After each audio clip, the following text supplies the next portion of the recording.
MNM के नतीजों पर हमारी नज़र रहेगी और नतीजों से पहले आज हम देख रहे हैं कि बाइंग हो रही है एमएनएम के शेयर में। थोड़ी देर में हमारी सहयोगी मिताली जैन जुड़ जाएंगी और उनसे समझेंगे कि आपकी रणनीति क्या होनी चाहिए नतीजों से पहले और अनुमान क्या कह रहे हैं। इनफैक्ट मिताली हमारे साथ जुड़ गई हैं। मिताली, जरा बताइए एमएनएम किस तरह के नंबर्स की उम्मीद है, कहां पर हमारी नज़र रहने वाली है।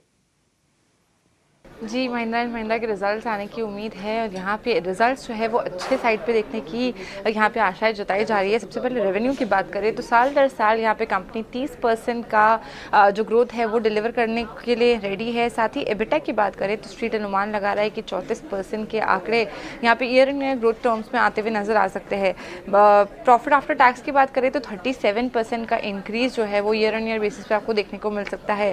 फैक्टर्स की बात करें तो जो इसके पीछे देखने को मिल रहा है वो ये है कि वॉल्यूम में करीबन 21% का क्वार्टर दर क्वार्टर इजाफा देखने की उम्मीद जताई जा रही है। जो वॉल्यूम जो बिजनेस अपडेट आता हुआ नजर आया है उसमें, और साथ ही आप ईयर ऑन ईयर ये फिगर देखिए तो वो करीबन 23.5% के आसपास है। ऑटो डिवीजन में करीबन 24% की सालाना दर पे ग्रोथ देखने को मिली है, जो कि एलसीवी और एसयूवी सेगमेंट्स में वॉल्यूम इंक्रीज के कारण हमें देखी गई है। ट्रैक्टर की जो वॉल्यूम्स है वहाँ पे 23% की ग्रोथ रजिस्टर हुई है ईयर ऑन ईयर बेसिस पे, और साथ ही ट्रैक्टर सेगमेंट की जो एवरेज सेलिंग प्राइस है वहाँ पे करीबन 2% का इजाफा आया है, क्योंकि रिचर प्रोडक्ट मिक्स के कारण ये सेलिंग प्राइस में बढ़ोतरी देखी जा रही है। 6% year on year increase automotive segment के एएसपीज में भी देखने को मिला है, क्योंकि यहाँ पे जो ईवीज का और ट्रिम लेवल का जो मिक्स है वो यहाँ पे अच्छा देखने को मिल रहा है। साथ ही मार्जिन इंप्रूवमेंट भी यहाँ पे आपको देखने को मिल सकता है, क्योंकि ऑपरेटिंग लेवरेज बेनिफिट मिलेगा। साथ ही हायर मार्जिन जो कि ट्रैक्टर सेगमेंट से आता है कंपनी को, वो भी एक फैक्टर रहने वाला है। ऑटो एबिट मार्जिन की बात करें तो इस बार जो मार्जिन है वो 9.4% पे देखने को मिल सकते हैं वर्सेस पिछले साल इसी क्वार्टर में 9.7%। तो मार्जिन में थोड़ी सॉफ्टनेस यहाँ पे जताई जा रही है। ट्रैक्टर एबिट मार्जिन की बात करें तो वो यहाँ पे बढ़ता हुआ नजर आ सकता है, 18.3% से बढ़कर 20.3% पे देखने को मिल सकता है।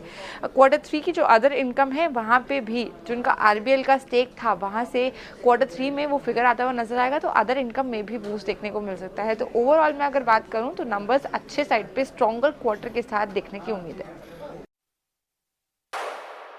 ठीक है मिताली, बहुत शुक्रिया। तो एमएनएम से अच्छे नतीजों की उम्मीद की जा रही है और हमने देखा था कि भारत ने जब ईयू के साथ अपना एफटीए पूरा कंप्लीट किया था, डील की थी, उसके बाद हमने देखा था कि तमाम ऑटो शेयरों में, चूंकि ये डर फैला था कि अगर यूरोप से सस्ती कारें भारत में आती हैं तो इन कंपनीज के लिए कंपटीशन बढ़ेगा, बट धीरे धीरे वो चीज़ डिस्काउंट होगी और लोअर लेवल से अच्छी स्ट्रेंथ आई है। फिर से 3700 रुपए की तरफ एमएनएम का शेयर बढ़ता हुआ दिखाई दे रहा है।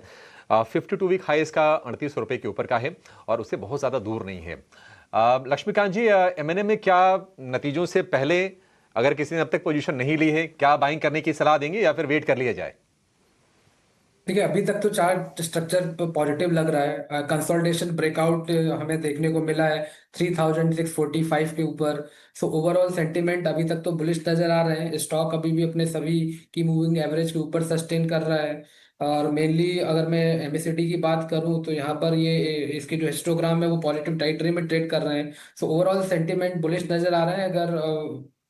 अगर रिजल्ट अच्छा आता है तो मुझे लगता है यहाँ से भी हमें 3800 से लेकर 3840 तक के लेवल्स देखने को मिल सकते हैं। जिनको बाय करना है तो एक स्ट्रिक्ट स्टॉप लॉस लेकर जरूर चलें। मुझे लगता है ये जो पॉजिटिविटी है जब तक मेंटेन रह सकती है, जब तक स्टॉक 3540 के ऊपर ट्रेड करता है।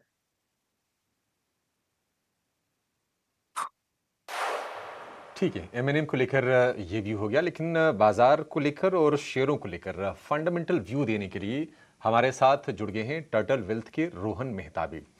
रोहन भाई, बहुत शुक्रिया आपका समय देने के लिए। स्वागत है आपका 18 आवर्स सतीश पर। रोहन जी, बैक टू बैक कई